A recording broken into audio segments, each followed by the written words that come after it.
नमस्कार सम्पूर्ण महानुभावहरूलाई। तपाईलाई थाहा छ तपाईँ अहिले जुन अवस्थामा जहाँ र जसरी बस्नु भएको छ नि त्यो अवस्था त्यो लाइफ तपाईले नै जीवनमा आकर्षित गर्नु भएको भएर नै तपाईँ आज त्यो अवस्थामा हुनुहुन्छ। के तपाईँ यसमा विश्वास गर्नुहुन्छ? यो लाइफ कसरी भयो र मैले कसरी यो अट्र्याक्ट गरेँ भन्ने कुरा तपाईँलाई थाहा पनि छैन होला सायद। आउनुहोस् तपाईँलाई म बताउने छु।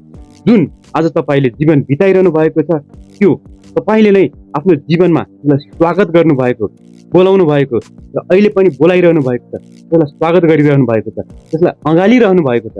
त्यही कारणले तपाईँले अहिलेसम्म त्यही जीवन भोग्नु भएको छ, चाहे त्यो राम्रो होस् चाहे नराम्रो होस्।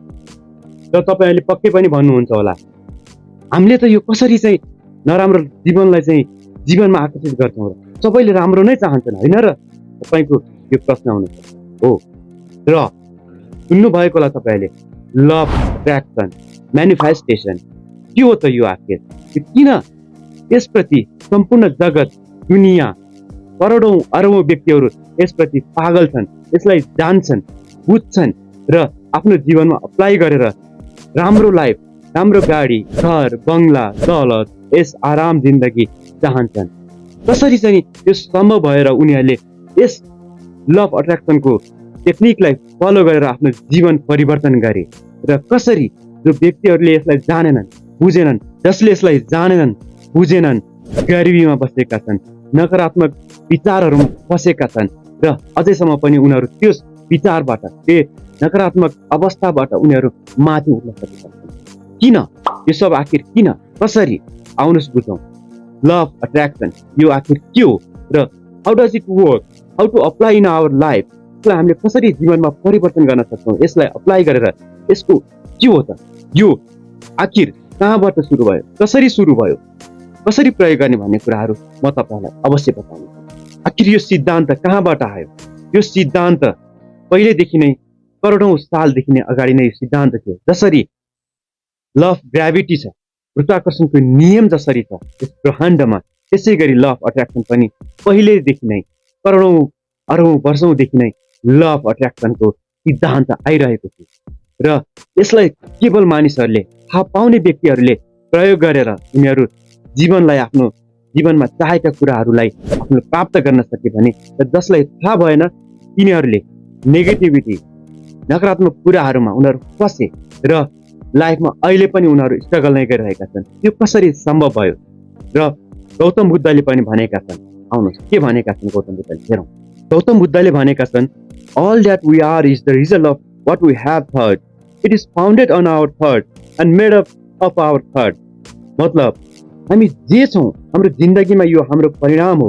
राम्रो सोचेको हाम्रो लाइफ हाम्रो सोचमा आधारित हुन्छ र यो सोचद्वारा नै बनिएको छ। जे सोचेको छौँ त्यही नै हामी बनेको छौँ भनेका छन् गौतम बुद्धले।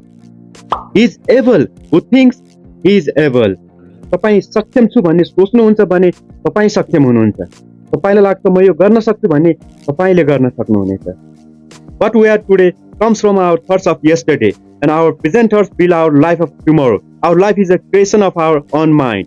हामी आज जे छौँ नि त्यो हिजोको सोचले हामी आज भएको छौँ र हामी भोलि जे हुनेछौँ नि त्यो आजको सोचले हामी भोलि जे हुनेछौँ त्यो भोलि हामी पक्कै नै आजको सोचद्वारा नै हुनेछौँ भन्ने कुरा गौतम बुद्धले भनेका छन्। र म तपाईँलाई बयान गर्दछु कि, वर्णन गर्दछु कि यो चाहिँ लभ अट्र्याक्सनले कसरी हाम्रो जीवनमा काम गर्छ यसको बारेमा कतिपय तपाईँहरूलाई थाहा पनि होला र कतिपयले यहाँ झुकेर आउनु भएको होला। के रहेछ लभ अट्र्याक्सन, यसलाई के हो, सबैले लभ अट्र्याक्सन भन्छन्, के हो, कसरी प्रयोग गर्ने भनेर तपाईँले यो भिडियोलाई क्लिक गर्नुभएको होला।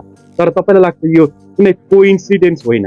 यहाँ तपाईँले यो भिडियो देखेर आउनु भएको छ। यो भिडियो पनि तपाईँलाई प्राप्त गराउनको लागि युनिभर्सले, ब्रह्माण्डले पक्कै पनि तपाईँलाई चुन्नु भएको छ र यो भिडियोबाट तपाईँले यसलाई क्लिक गरेर यो भिडियोलाई हेरेर तपाईँले आफ्नो लाइफलाई परिवर्तन गर्नुहुनेछ। पक्कै पनि तपाईँले आफ्नो लाइफलाई परिवर्तन गर्नुहुनेछ र यो भिडियो यो ब्रह्माण्डले, यस युनिभर्सले तपाईँलाई पठाएको छ र जसलाई यो भिडियो हेर्न इच्छुक हुनुहुन्छ र कतिलाई थाहा छ कि लभ अट्र्याक्सनको बारेमा, कतिले अप्लाई पनि गरिरहनु भएको छ र कतिले मिस्टेक गरिरहनु भएको छ।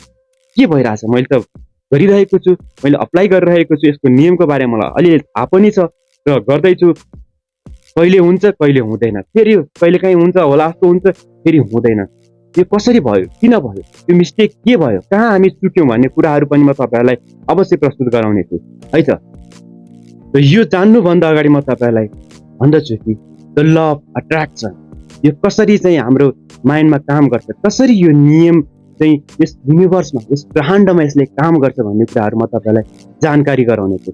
सर्वप्रथम यो नियम हाम्रो माइन्डबाट कुनै पनि एउटा व्यक्ति, वस्तु, यो सम्पूर्ण एउटा एनर्जी हो।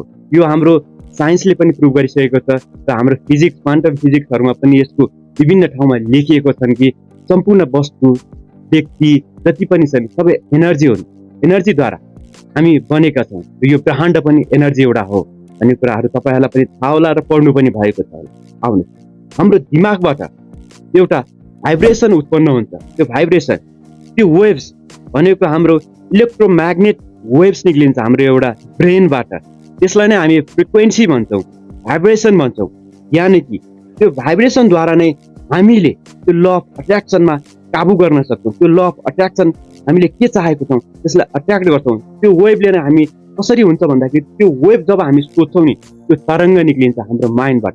त्यो तरङ्ग जहाँ चाहिँ यो पुरै ब्रह्माण्डभरि एउटा तरङ्ग छ, ठुलो तरङ्ग छ, त्यहाँ गएर हाम्रो म्याच हुन्छ। तब हामीले सोचेको तरङ्ग र त्यहाँ यस ब्रह्माण्डमा अलरेडी उपस्थित भएको तरङ्गसँग म्याच भएर नै त्यो कुराहरू हाम्रो जीवनमा हामीले आकर्षित गर्न सक्छौँ। यसैलाई हामी ल अफ अट्र्याक्सन भन्छौँ। त्यो खासमा के हो त, कसरी भयो? जस्तै मानौँ तपाईँले कहिलेकाहीँ सोच्नु भएको होला, कसैलाई फोन गर्न मन लाग्यो र भन्दै हुनुहुन्छ त्यो व्यक्तिलाई मैले फोन गर्नुपर्ने छ, र फोन गर्ने कुरा गर्नु मात्र के भएको थियो, कहिलेकाहीँ त्यो व्यक्ति तपाईँको सामु टुप्लुक्क आइपुग्छ। तपाईँले भन्नुहुन्छ ओ तिम्रो त लामो आएछ त, कहिले सोचेको मात्रै आइपुग्यो, यो के हो त होइन। त्यसै गरी कहिले तपाईँलाई फोन गरौँ जस्तो लाग्छ र उल्टो उसैले फोन गर्छ।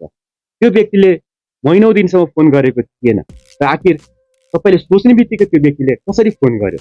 र कहिलेकाहीँ के हुन्छ भन्दाखेरि जस्तै कुनै तपाईँले एउटा गाना सङ गुनगुनाइरहनु भएको हुन्छ र त्यो गुनगुनाउँदा गाउँदै कोही व्यक्तिले त्यही गीत गाइदिनेछ।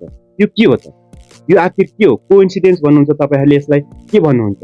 तपाईँले विश्वास गर्नुहुन्छ या गर्नुहुन्न? आखिर यो कुराहरू तपाईँको नियममा थाहा भए पनि नभए पनि ल अफ अट्र्याक्सन लागू भएको छ। यो कुराहरू एकदम बुझ्नु होला। साइन्समा यो प्रुभ भइसक्यो कि जब हामी सोच्छौँ नि, त्यो सोचबाट एउटा इलेक्ट्रोम्याग्नेट वेभ्स निक्लिन्छ, फ्रिक्वेन्सी निक्लिन्छ। त्यो फ्रिक्वेन्सीलाई हामीले मापन गर्न सक्छौँ र यही मापन गर्ने माध्यमबाट जापानले एउटा यस्तो वस्तु बनाए कि जसबाट चाहिँ कुनै पनि हाम्रो सोचले नै एउटा व्हील चेयर, एउटा अशक्त व्यक्ति जो हातखुट्टा चलाउन सक्दैन, केवल बस्न सक्छ, त्यसको हाम्रो वेभ्सद्वारा त्यो जुन व्हील चेयर छ नि, त्यो व्हील चेयरलाई हामीले राइट लैजा भने राइट, बायाँ अथवा दायाँ जता लैजा भन्छ हामीले सोच्छौँ नि, त्यही सोचद्वारा नै त्यो व्हील चेयर चल्ने एउटा यन्त्र बनाएको छ, व्हील चेयर बनाएको। यो आखिर कसरी सम्भव भयो? त्यहीबाट नै सम्भव भयो। यो ल अफ अट्र्याक्सनकै एउटा उदाहरण हो। त्यो उदाहरणबाट तपाईँले बुझ्न सक्नुहुन्छ कि ए हो रहेछ, यो ल अफ अट्र्याक्सन त साँच्चीकै काम गर्दो रहेछ भन्ने कुराहरू तपाईँले बुझ्न सक्नुहुन्छ। त्यसै गरी क्यान ली भन्ने व्यक्तिले एउटा इमोटिभ इपोक हेडसेट बनाएका छन् र त्यो पनि तपाईँको सोचद्वारा नै चल्छ। त्यसबाट हामीले कम्प्युटर चलाउन सक्छौँ। यो सम्पूर्ण कसरी सिर्जना हुन सक्यो भन्दाखेरि यो सम्पूर्ण कुराहरू यही ल अफ अट्र्याक्सनभित्र नै समेटिएका छन्, जसको प्रयोगद्वारा उनीहरूले जानेको भएर यो ल अफ अट्र्याक्सन के हो भनेर उनीहरूले आफ्नो लाइफमा परिवर्तन गर्न सके, त्यो कुराहरू बनाउन सक्षम भए। र जस्तै म तपाईँलाई एउटा घटना भन्छु, यो घटना प्रत्येकको लाइफमा त्यस घटनाबाट तपाईँहरू प्रत्येकको लाइफबाट गुज्रिनु भएको छ र यो भोग्नु भएको। जस्तै मानौँ कुनै दिन यो घटना भएको होला, जस्तै कि तपाईँलाई अफिसमा होस्, चाहे कुनै कार्य गर्न जानको लागि होस्, चाहे कुनै अवसरमा जानको लागि होस्, कि मलाई चाहिँ अब आज जसरी पनि त्यहाँनिर चाँडो पुग्नुपर्छ, मलाई ढिला हुनु हुँदैन, भोलि जसरी पनि म त्यो ठाउँमा पुग्नुपर्छ, ढिला हुनु हुँदैन। या ढिलो भयो भने मलाई मेरो घाटा लाग्न सक्छ, मलाई उसले जागिरबाट निकालिदिन सक्छन्, मेरो चाहिँ प्रफिट हुने ठाउँमा चाहिँ घाटा लस हुन सक्छ भन्ने कुराहरू भएर तपाईँले सोच्नुहुन्छ कि जसरी हुन्छ मलाई ढिला पुग्नु हुँदैन, मलाई ढिला पुग्नु हुँदैन, मलाई ढिला पुग्नु हुँदैन भनेर तपाईँले त्यो सोचलाई सोचिरहनु भएको छ नि। त्यो सोचिरहँदा रहँदै यो हुन जान्छ कि तपाईँलाई ढिला हुन्छ। त्यतिखेर नै तपाईँलाई जाने हिँड्ने समयमा नै तपाईँको कतै जुत्ता हराउन सक्छ, कतै मोजा हराउन सक्छ, कतै टाई हराउन सक्छ, कतै मोबाइलै बिर्सनु हुनसक्छ, कतै चाहिँ चाबी हराउन सक्छ, बाइकको कारको चाबी कता राख्नुभयो, बिर्सनु भयो, झन् बढी सोच्नुहुन्छ, ओहो ल ढिला भयो, ढिला हुनु भयो, ढिला भइसक्यो र फेरि तपाईँले बल्ल बल्ल भेटाउनुहुन्छ र तपाईँ हातोपाती स्टार्ट गरेर निक्लनुहुन्छ बाहिर र फेरि ढिला भइसक्यो भनेर भन्नुहुन्छ र बाटोमा जानुहुन्छ, जाम छ, गाडी जाम छ, पुरै जाम। ल अब फेरि सोच्नुहुन्छ, ओहो ल के गर्ने होला, ढिला भयो, अर्को बाटो रोज्नुहुन्छ, फेरि अर्को बाटोमा हेर्नु त्यहाँ पनि केही न केही रोकावट छ र ढिला भयो, फेरि ढिला भयो र फोन आउँछ, फोन पनि उठाउनु भयो र फेरि त्यहाँ पनि फोनमा पनि कुरा गर्नुहुन्छ, मलाई ढिला भइसक्यो, म अलिकति आउनलाई ढिला हुन्छ भनेर तपाईँले त्यो बारम्बार ढिला कसरी त व्यक्त गर्नुभयो, त्यो ढिला तपाईँले नै आकर्षित गर्नुभएको। यही कुरा मैले भने नि तपाईँलाई, यो तपाईँले नै आकर्षित गर्नुभएको हो र जुनसुकै क्षेत्रमा यहाँबाट तपाईँ त्यहाँ पुग्नुभयो, त्यहाँबाट त्यहाँ पुग्नुभयो र तपाईँ त्यहाँ पुग्ने बेलासम्म त एकदमै ढिला भइसक्नु भएको। यो भोग्नु भएको छ नि तपाईँहरूले कतिको आफ्नो लाइफमा, जीवनमा, तपाईँलाई थाहा पनि होला यो घटनाहरू होइन, र मैले पनि भोगेको छु र मलाई लाग्छ तपाईँहरू सम्पूर्णले यो कुराहरू भोग्नु भएको छ। यसैलाई हामी के भन्छौँ, यो आखिर के हो त? यो नै हो ल अफ अट्र्याक्सन। र तपाईँहरूलाई अझै पनि बुझ्नु भएको छैन यो के हो, कसरी काम गर्छ भन्ने बारे बुझ्नु भएको छैन भने म तपाईँहरूलाई फेरि एउटा गेम खेलाउने छु। एकैछिन तपाईँहरू जहाँ हुनुहुन्छ त्यहाँ बस्नु र म तपाईँलाई एउटा निर्देशन दिन्छु, त्यो निर्देशनको पालना गर्नु है त। ल सुरु गरौँ। तपाईँले 1000 रुपियाँको नोटको बारेमा नसोच्नु होला, पटक्कै नसोच्नु होला 1000 रुपियाँको नोटको बारेमा है, नसोच्नु होला 1000 रुपियाँ नोटको बारेमा। र त्यो नोट झन् ब्याङ्कबाट भर्खर निकालेको कटक कटक गर्ने एकदमै कडकदार नोट त झन् सोच्दै नसोच्नु होला है त्यो 1000 रुपियाँको नोटको बारेमा। झन् त्यो नोटको, नयाँ नोटको बास्ना, मिठो बास्ना आउँछ नि ब्याङ्कबाट निकाल्दाखेरि, त्यो बास्नाको बारेमा त झन् सोच्दै नसोच्नु है 1000 रुपियाँ नोटको बारेमा। के भइरहेछ तपाईँहरूको? मैले के भने तपाईँहरूलाई? मैले तपाईँहरूलाई भनेको 1000 रुपियाँको बारेमा नसोच्नु भनेर, तर तपाईँले के गल्ती गर्नु? सोच्नुभयो। यो के हो त? आखिर यो के भयो, कसरी भयो त? मैले त नसोच्नु भनेको थिएँ त 1000 रुपियाँको नोट, तपाईँले त सोच्नुभयो। त्यसै गरी म तपाईँलाई अर्को भन्छु, तपाईँले एउटा रातो स्याउको बारेमा नसोच्नु होला। रातो भर्खर बारीबाट बोटबाट टिपेको त्यो रातो स्याउ, रसिलो स्याउको बारेमा सोच्दै नसोच्नु होला। र त्यो स्याउलाई हेर्दै खान मन लाग्ने, मुखमा गरम टोकौँ जस्तो मन लाग्यो, मुखबाट पानी आइरहेको अवस्थामा त्यो रातो स्याउलाई हातमा लिएको बारेमा त झन् सोच्दै नसोच्नु होला है। तपाईँहरूले के गर्नु भइरहेको? ल भन्नुहोस्।